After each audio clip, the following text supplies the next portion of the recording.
we decided to start the journey in Burgos, 500 k's to Santiago de Compostela. It turned out to be a good choice, an interesting and beautiful old city. We straight away felt the camaraderie of other pilgrims. Our bikes had already arrived at our hotel. We were keen to check them out. All we had to do was straighten the bars, adjust the seats, and check all the accessories were there.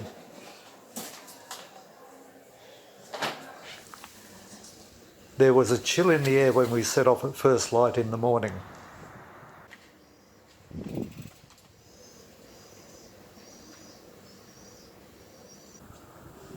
Not many of the locals were out of bed. It was a good first day. Not many trees and a little windy, but some easy riding through flat, open farmland. Sunflowers and wheat are the main crops in this area, and it's not unusual to see flocks of sheep on the road.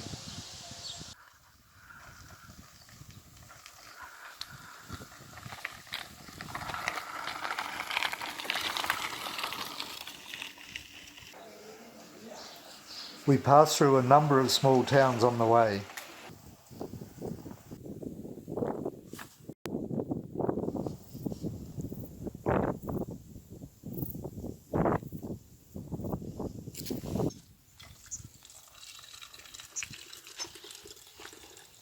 This fountain near San Bol is a good place to fill up the water bottles.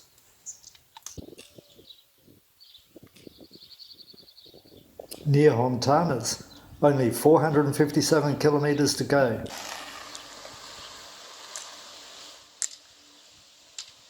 The Camino path goes right through the ruins of the Convent de Saint Anton.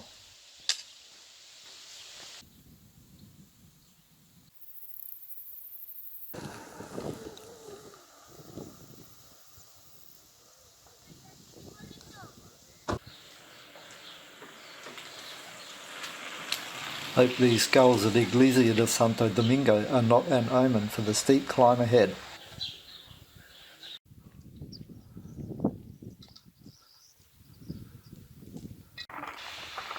Too steep to ride.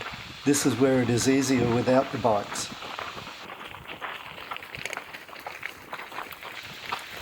Magic view from the top though.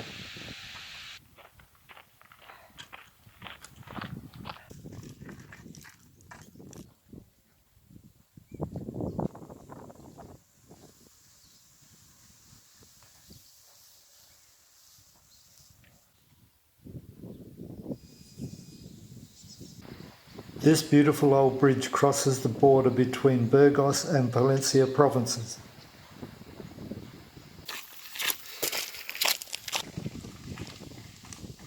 Easy riding alongside the peaceful Canal de Castilla.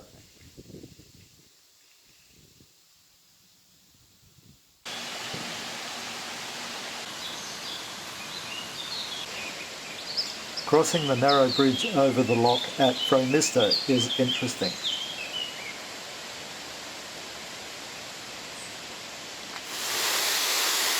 Don't look over the side.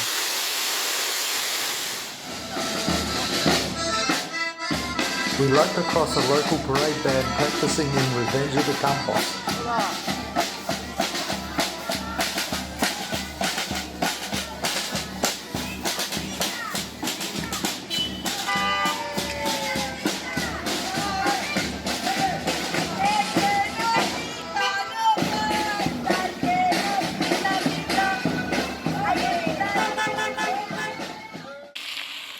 The path runs alongside the main road approaching Carrion de los Condes, where the harvest is underway.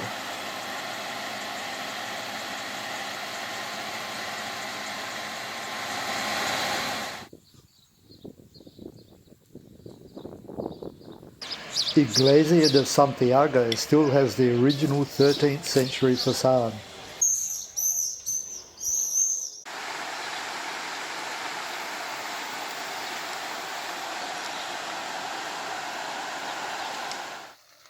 It was a beautiful sunrise riding through the fields of sunflowers.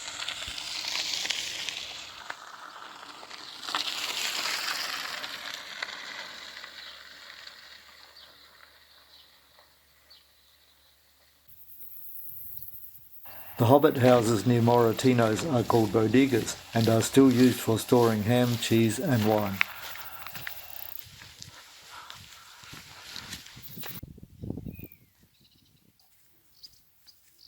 376 kilometres to go.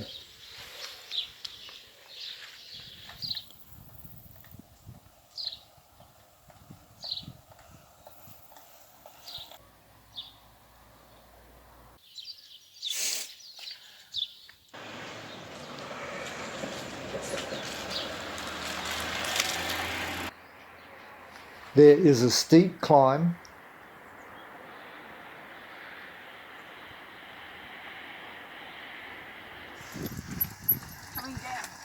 and just as steep descent approaching Lyon.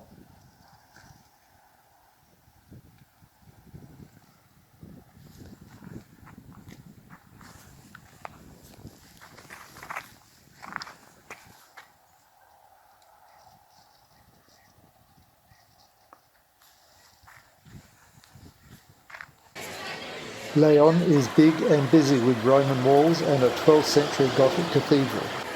The old town has many cafes and restaurants in the cobbled streets and interesting buildings like Casa de Botinas by Gaudi. We visited the Pilgrim Statue outside Hostel San Marcos, which featured in the movie The Way.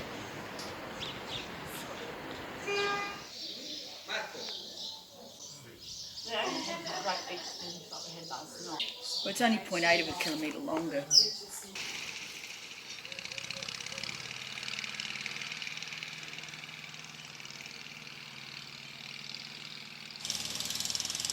The cobbled surface of this Gothic bridge over Rio Orbigo was pretty bumpy.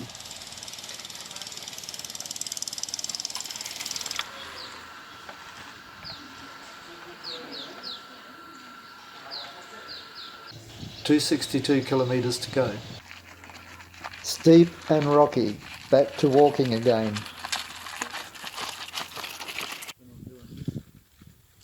A well-earned picnic lunch.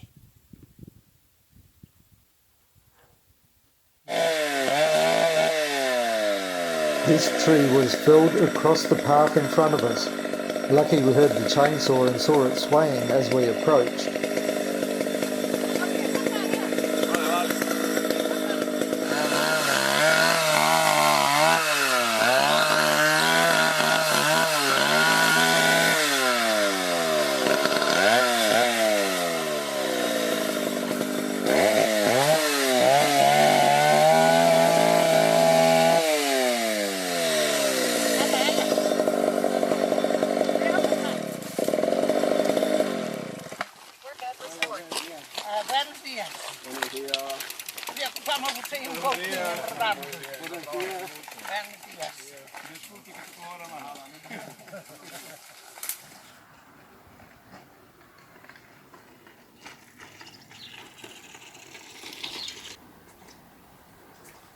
Low gear for this unusual railway crossing as we enter Astorga. Camino.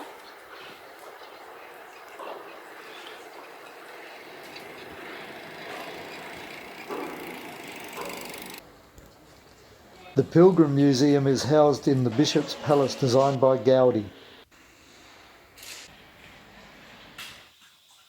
A great way to start the day. I'm glad a toolkit and some new tubes are provided.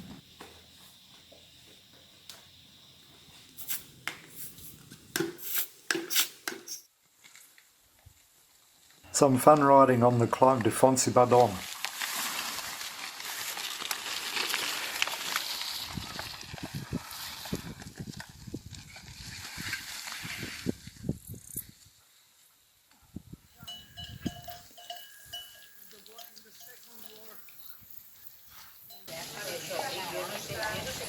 It is a small village of traditional stone houses with slate roofs and magnificent mountain scenery.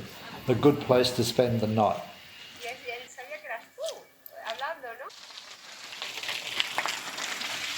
An icy start to the morning with stunning views.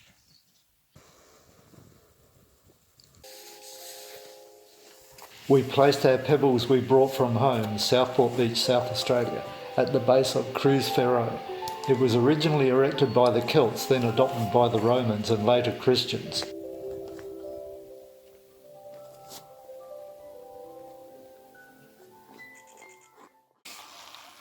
On the way down we passed Mungerin, the home of Thomas, the last of the Templars.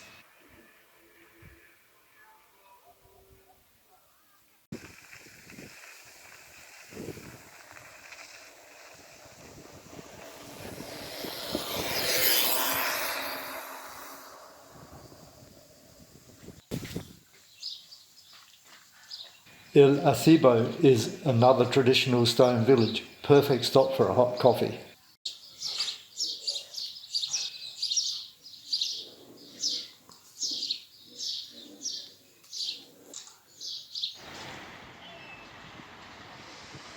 In Ponferrada we visited a real castle built by the Templar Knights in the 13th century.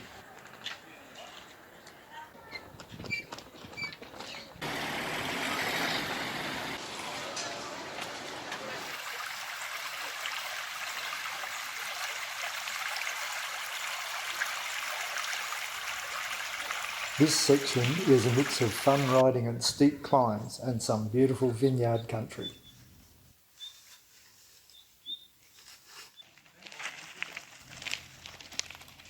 The cafes at Vilafranca are empty in the morning. Shame we didn't arrive later in the day.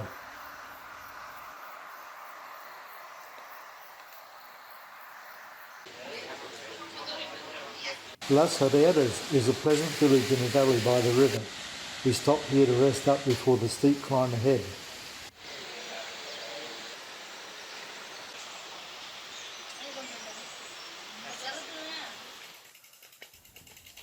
The road climbs steeply for 9 kilometres.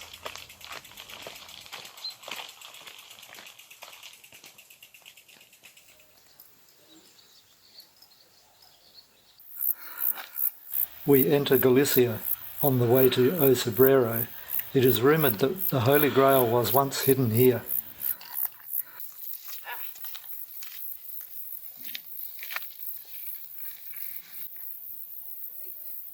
We stopped for a rest at the Iglesia de Santa Maria Real. Where are you from? In English for you.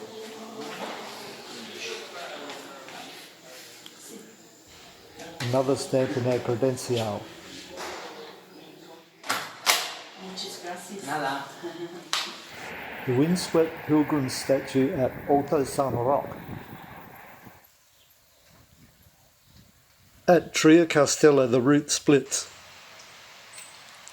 We decided to take the shorter route through San Zil.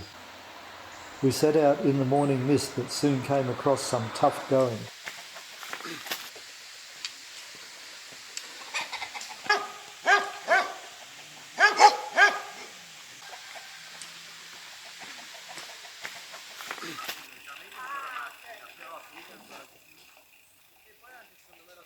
The path then goes through some beautiful forests and past a huge seashell fountain.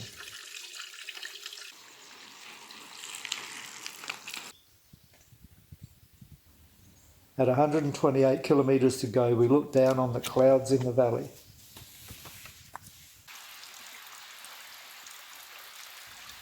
Soon we were riding through beautiful green ferns in the fog.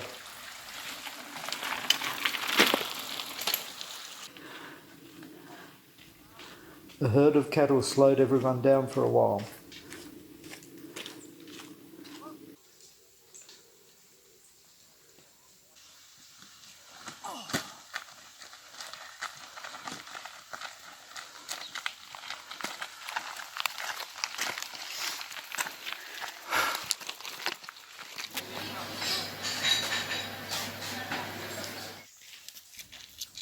Some sections of the path near Surrey were difficult.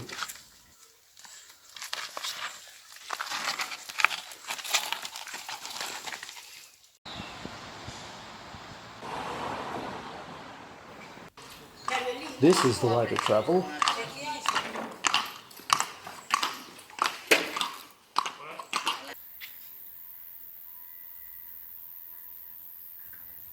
Another early start and misty morning.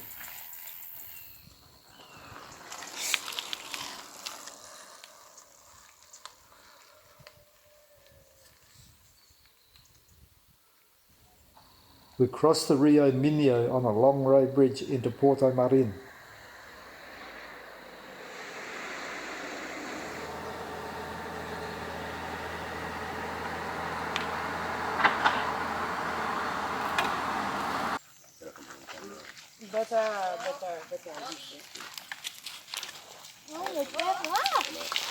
Y kilómetro 84 para Santiago.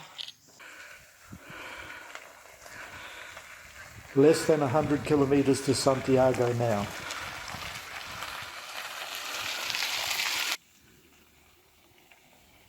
Some great cycling conditions in this area.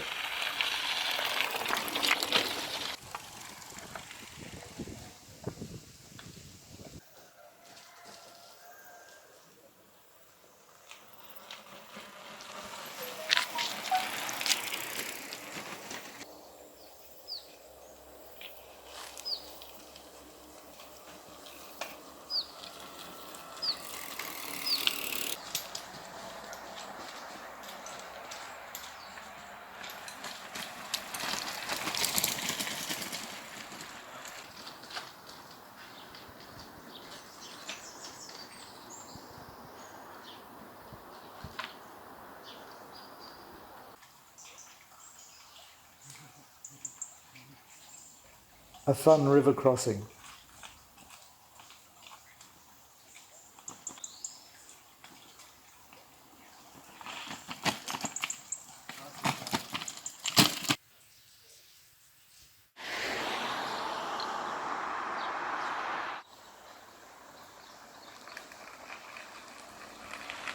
More pleasant riding through shady forests.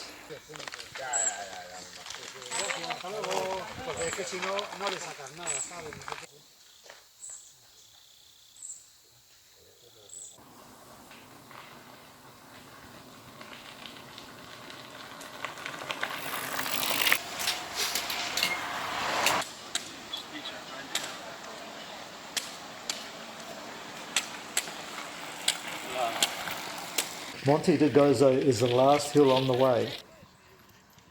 You get your first glimpse of the spires of the Cathedral de Santiago from here.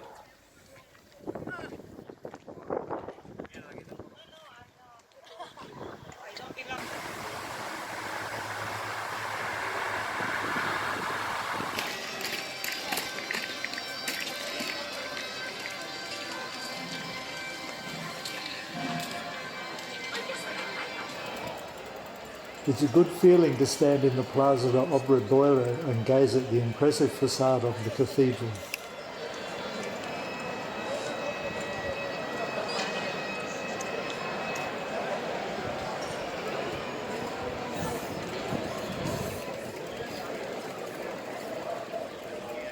After a couple of days in Santiago visiting the cathedral for Mass and the Pilgrim Centre for our certificate, we decided we had so much fun on the way that we would ride the extra 100 k's to Finisterre, the end of the earth, and the Atlantic Ocean.